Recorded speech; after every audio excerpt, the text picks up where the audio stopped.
करने वाले हैं राउटिंग के बारे में कि राउटिंग एग्जैक्टली होती क्या है। हमने कई बार कोड के अंदर देखा होगा कि हमारे पास वेबसाइट्स के ऊपर मल्टीपल राउट्स होते हैं। मल्टीपल राउट्स कहने का मतलब होता है कि जैसे अगर हम अमेजॉन की वेबसाइट का एग्जांपल लें, amazon.in पर एक बार हम जाकर देखते हैं, तो यहाँ पर लेट्स सपोज अगर हम मोबाइल्स के ऊपर सर्च करते हैं, मोबाइल्स पे क्लिक करेंगे तो अभी यहाँ पर क्या दिख रहा है, यहाँ पर दिख रहा है www.amazon.in/mobilephones। अगर हम इलेक्ट्रॉनिक्स पर जाते हैं तो अब हमें URL के अंदर दिखेगा /electronics। इस तरीके से अगर हम कंप्यूटर्स के ऊपर जाते हैं तो यहाँ हमें दिखेगा /computers and accessories। तो इस तरीके से वेबसाइट्स के ऊपर ज़रूरी नहीं है कि एक ही लिंक है जिसके ऊपर सारी चीज़ें अवेलेबल होंगी। जनरली वेबसाइट जो हमारी बड़ी वेबसाइट्स होती हैं उनके ऊपर अलग अलग तरीके की चीज़ें अलग अलग राउट्स के ऊपर अवेलेबल होती हैं, यानी अलग अलग पेजेस के ऊपर अवेलेबल होती हैं। जैसे अगर हमें होम पेज पर जाना है तो सिर्फ अगर हम / लिखते हैं तो इसका मतलब जनरली होता है हमारा होम पेज, या फिर अगर हम /home लिखते हैं तो वो हमारा /home होता है। अगर हमें कुछ सर्च करना है तो उसके लिए हम /search कर सकते हैं। जैसे यहाँ पर अगर हम npm पर जाएं तो npm में पैकेजेस के बाद /express है तो हम एक्सप्रेस वाले पैकेज पर चले जाएंगे। इसकी जगह लेट्स सपोज अगर हम किसी और पैकेज पर जाना चाहते हैं, जैसे हम फिगलेट पर जाना चाहते हैं, तो एंटर करेंगे तो /figlet क्या है, /figlet हमारा एक अलग राउट है जो हमें कहीं और ले जाएगा।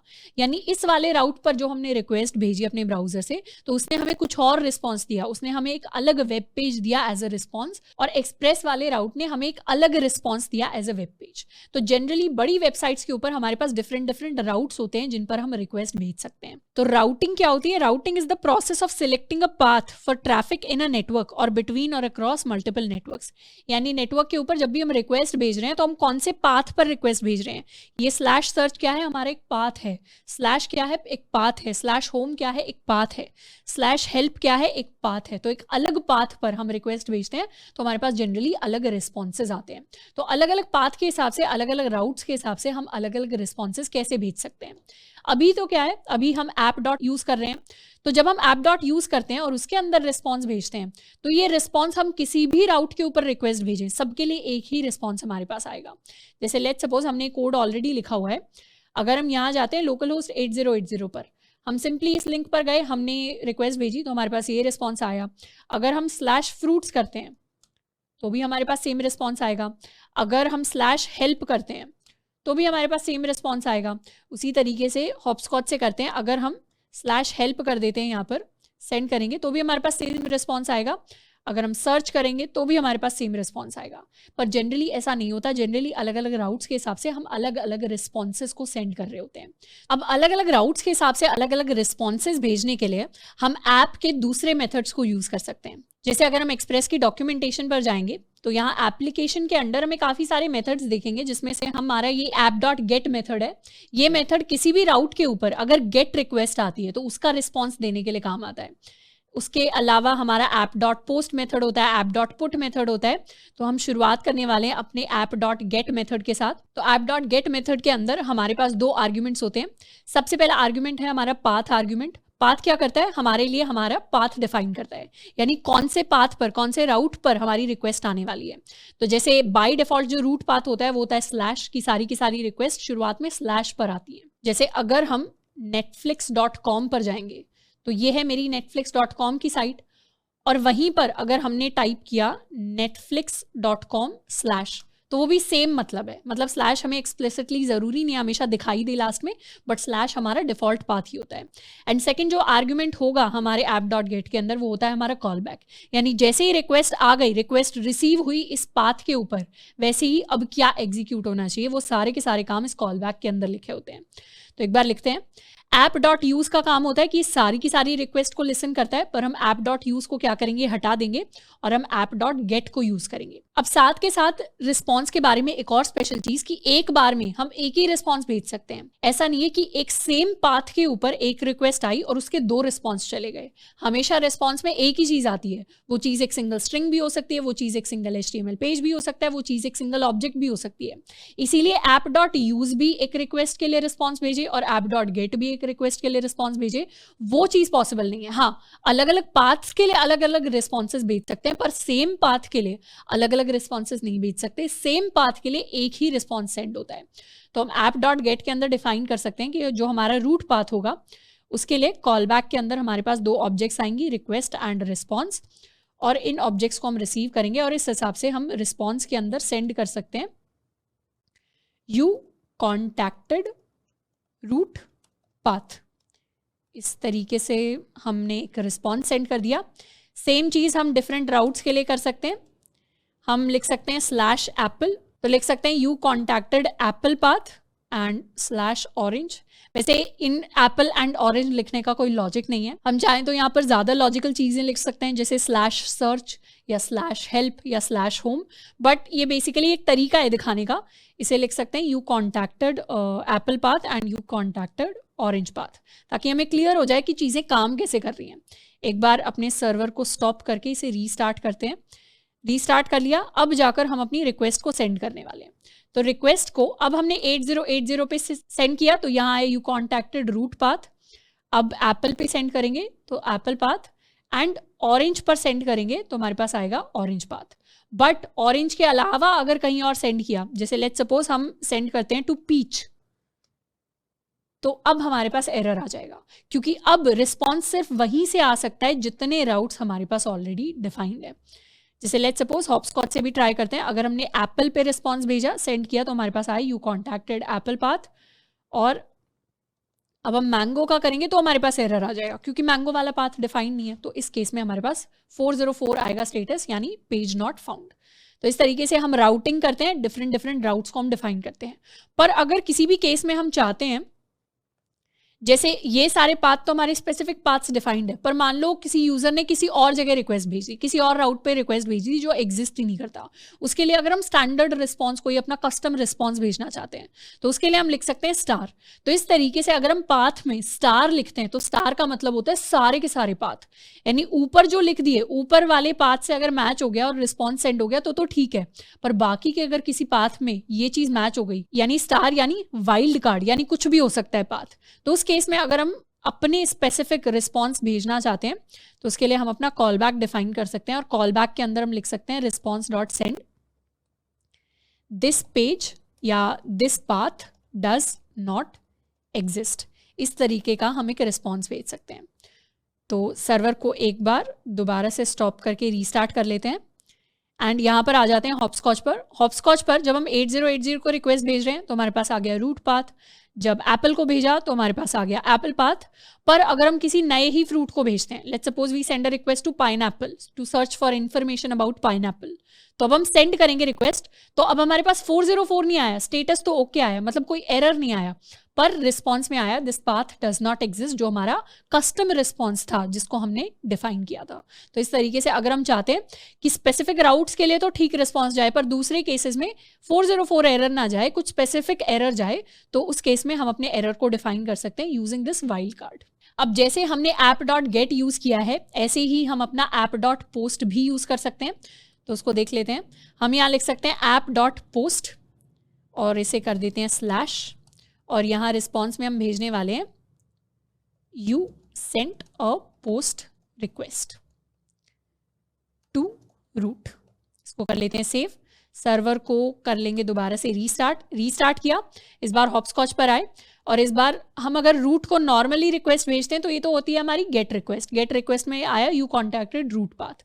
पर अगर हम यहाँ से रिस्पॉन्स का टाइप चेंज कर दें टू पोस्ट, और इस बार अगर सेंड करें तो इस बार डिफरेंट रिस्पॉन्स हमारे पास आएगा you sent a post request to root.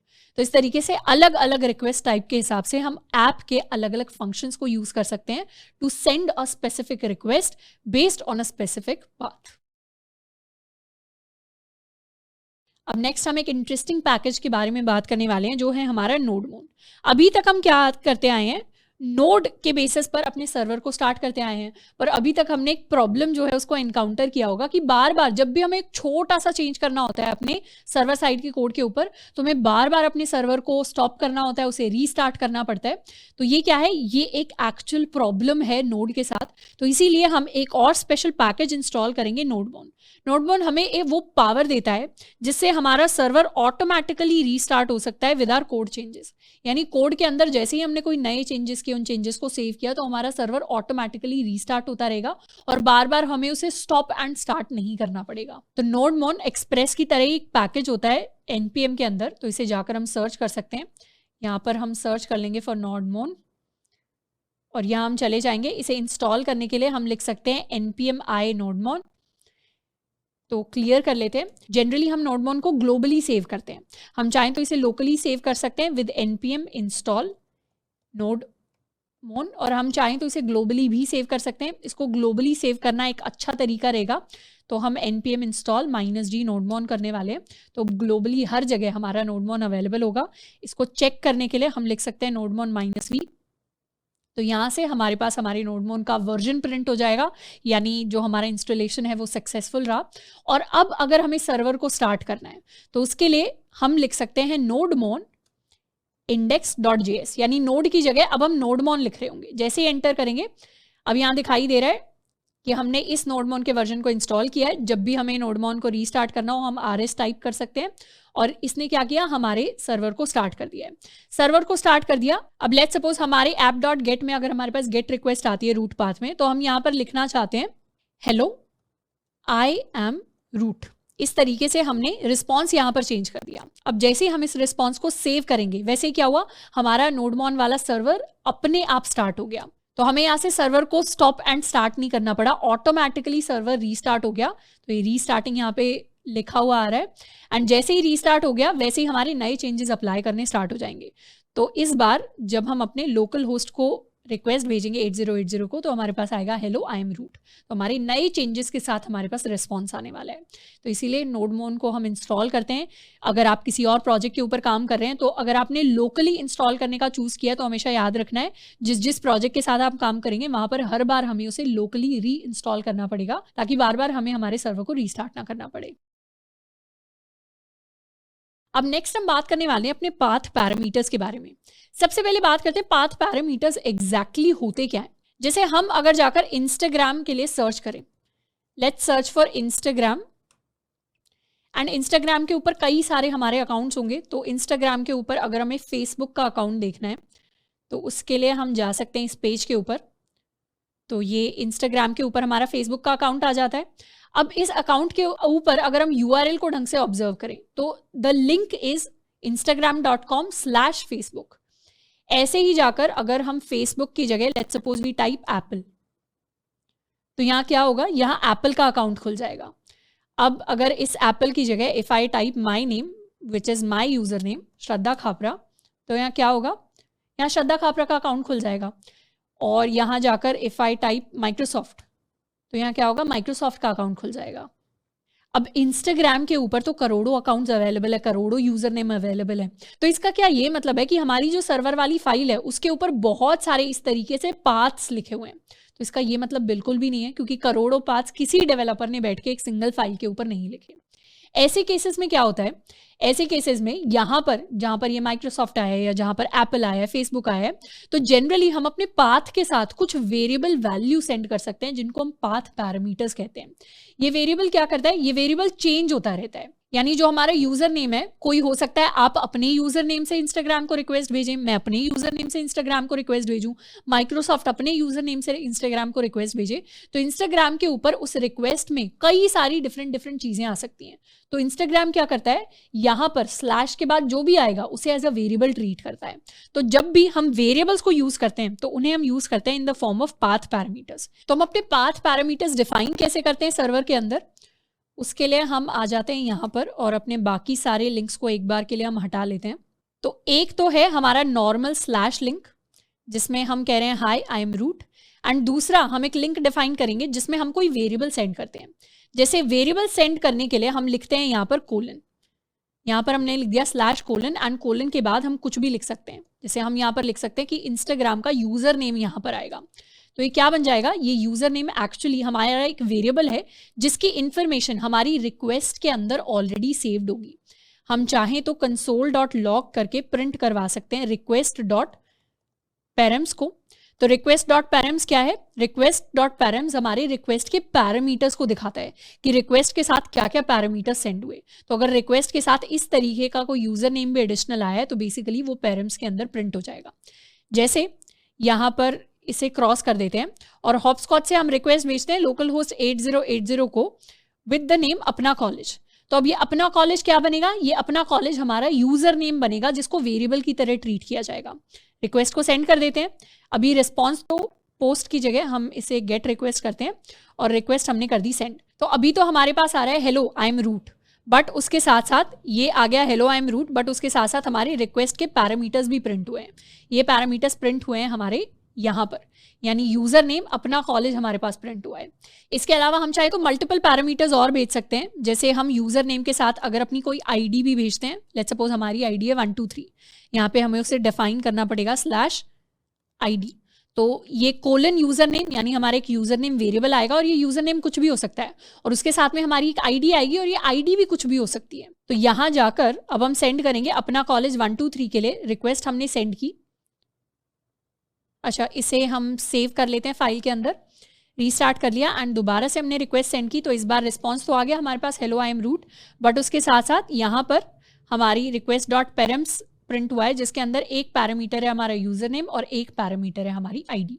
तो इस तरीके से रिक्वेस्ट के अंदर जो भी ये एक्स्ट्रा एडिशनल इन्फॉर्मेशन हमारे वेरिएबल्स आते हैं, पाथ पैरामीटर्स आते हैं, इनको हम यूज कर सकते हैं। अभी तो हमने बस इन्हें प्रिंट करवाया है, हम चाहें तो इन्हें एक अलग वेरिएबल के अंदर स्टोर करवा सकते हैं। एक यूजर नेम नाम का वेरिएबल ले लेते हैं, यूजर नेम, और अपना एक आईडी नाम का वेरिएबल ले लेते हैं, is equal to request dot parents. तो रिक्वेस्ट के अंदर से ये हमारे parameters user name and ID के अंदर स्टोर हो जाएंगे एंड फिर जब हम रिस्पॉन्स सेंड करेंगे तो हम रिस्पॉन्स में सेंड करने वाले हैं welcome to the page of, यहाँ पर लिख देते हैं पेज ऑफ, इसे कह देते हैं @ एंड यहाँ पर हम प्रिंट करवा देंगे अपने यूजर नेम का नाम। तो ये हमारा यूजर नेम प्रिंट हो गया। इसको कर लेते हैं सेव एंड इस बार जब हम अपना कॉलेज को रिक्वेस्ट भेजेंगे तो यहाँ आएगा welcome to the page of अपना कॉलेज। अब यहाँ तो सिर्फ प्रिंट होकर आ रहा है, बाकी जनरली इंस्टाग्राम कैसे काम करता होगा, इंस्टाग्राम रिस्पॉन्स में पूरा का पूरा एक HTML टेम्पलेट, एक पूरा का पूरा पेज भेजता होगा जिसके अंदर फिर इंफॉर्मेशन और ज़्यादा रिक्वेस्ट जाती होंगी, सब रिक्वेस्ट, एंड फिर अपना कॉलेज वाला जो अकाउंट है उसकी इन्फॉर्मेशन फिल इन होती होगी। Now if I want to search for apple, तो वो रिक्वेस्ट सेंड करेंगे तो अब हम एप्पल के पेज पर आ गए। अब हमें गूगल के पेज पर जाना है तो हम गूगल को रिक्वेस्ट भेज सकते हैं, सेंड किया तो welcome to the page of Google. तो इस तरीके से अलग अलग यूज़र नेम, अब चाहें तो हम कुछ भी यूज़र नेम डाल सकते हैं। जैसे अगर मैं चाहूँ तो अपना यूज़र नेम भी अगर मैंने डाला तो वो यूज़र नेम के हिसाब से हमारे पास एक रिस्पॉन्स ज़रूर आ जाएगा। तो इस तरीके से हमारे पाथ पैरामीटर्स काम करते हैं। और ये तो हो गई सिर्फ स्ट्रिंग रिस्पॉन्सेज। हम चाहें तो एक HTML कोड भी भेज सकते हैं, यानी यहाँ पर एक वेरिएबल बनाते हैं let code is equal to, एक HTML की हम स्ट्रिंग बना सकते हैं जो पूरी की पूरी स्ट्रिंग हम भेज सकते हैं, या इसको HTML स्ट्रिंग कह देते हैं। H1 टैग हम भेज देंगे और H1 टैग के अंदर हम अपना सारा का सारा कोड जो है वो लिखने वाले हैं। यहाँ पर आ गया इस तरीके से एंड यहाँ हम सेंड कर देंगे अपनी HTML स्ट्रिंग को। इसको कर लेते हैं सेव एंड अब हम यहाँ पर लोकल होस्ट पर रिक्वेस्ट भेजेंगे। हम 8080 पर रिक्वेस्ट भेजते हैं तो यही स्टैंडर्ड रिस्पॉन्स आएगा, बट लेट्स सपोज हम अपनी रिक्वेस्ट भेजने वाले हैं अपना कॉलेज को /123, उसकी आईडी एंटर किया तो यहाँ आ गया welcome to the page of अपना कॉलेज। यहाँ पर हम कल को चाहें तो we can create a Instagram page for Delta, enter किया welcome to the page of Delta. तो इस तरीके से हमारी रिक्वेस्ट काम करती हैं और इस तरीके से कस्टम पेजेस जनरेट होते हैं। अब नेक्स्ट हम बात करने वाले हैं क्वेरी स्ट्रिंग्स के बारे में। जैसे हमने ऑलरेडी देखा हुआ है कि गूगल पर हम कुछ भी सर्च करते हैं तो वो एक क्वेरी स्ट्रिंग के अंदर चला जाता है। जैसे if I search for apple, तो यहाँ पर क्या हुआ, URL के अंदर हमारे पास आता है something called Q is equal to apple. तो ये क्या है, ये हमारी क्वेरी स्ट्रिंग है। क्वेरी स्ट्रिंग्स को ऑलरेडी हम पढ़ चुके हैं। ऐसा ही सिमिलर चीज NPM के साथ होती है। जैसे NPM में अगर हम यहाँ पर कुछ सर्च करते हैं, लेट्स सपोज हमने एक्सप्रेस सर्च किया, तो जैसे ही हम एंटर करेंगे अगर हम URL को नोटिस करें तो URL में क्वेरी स्ट्रिंग यानी क्वेश्चन मार्क के बाद आता है Q is equal to express. तो यहाँ Q is equal to express की जगह अगर हम कोई और पैकेज लिख देते हैं, लेट्स सपोज हमने लिखा फिगलेट, तो ये क्या करेगा, फिगलेट वाला सर्च पेज हमें दिखाएगा। यहाँ पर हम लिख देते हैं नोडमॉन, तो ये हमें नोडमॉन वाला सर्च पेज दिखाएगा। तो इस तरीके से Q is equal to something हमारी क्वेरी स्ट्रिंग होती है। तो अब URL के अंदर अगर हमने रिक्वेस्ट किया है विद सम क्वेरी स्ट्रिंग, तो उन क्वेरी स्ट्रिंग्स के लिए रिक्वेस्ट को हम कैसे हैंडल करेंगे। अब क्वेरी स्ट्रिंग्स के लिए रिक्वेस्ट को हैंडल करने के लिए हम एक नया पाथ क्रिएट कर सकते हैं app.get/search। तो सर्च का एग्जाम्पल ले लेते हैं और सर्च के अंदर हम क्या करेंगे, सर्च के अंदर हम एक नया कॉल बैक क्रिएट करेंगे, रिक्वेस्ट रिस्पॉन्स, और इसके अंदर हम सबसे पहले तो प्रिंट करवाने वाले हैं console.log हमारी request.query।